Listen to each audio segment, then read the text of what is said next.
La seconda tradizione italiana più importante è il carnevale.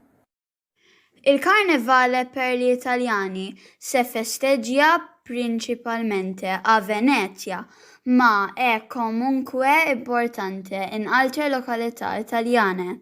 A carnevale gli italiani indossano costumi e capelli stravaganti e bellissime maschere.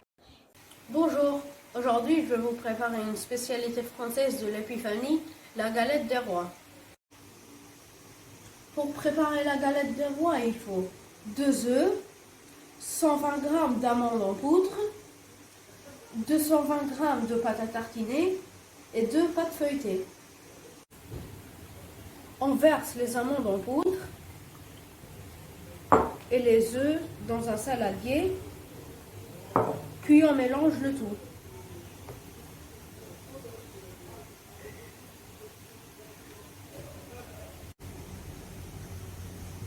On met la pâte à tartiner.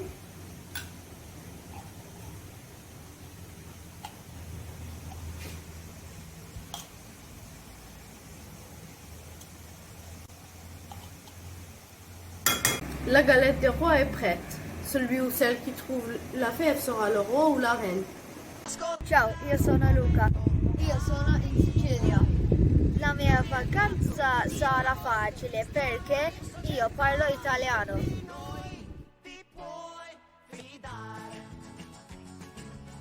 Sì, è aperto. Io posso mangiare. Quanto costano questi? Questi sono €2 al chilo. 8 per favore.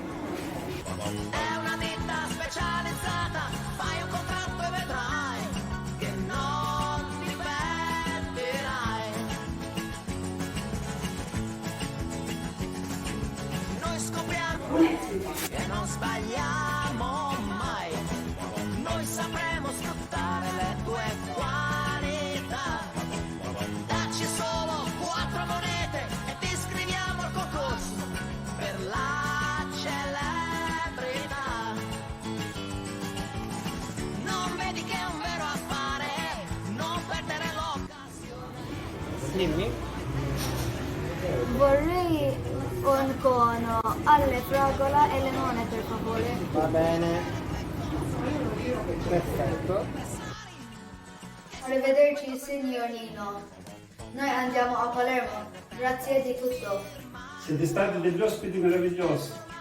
Spero rivedervi presto e tu studia e diventa una persona importante. Grazie. Dopo ti aspetto qua. Ciao!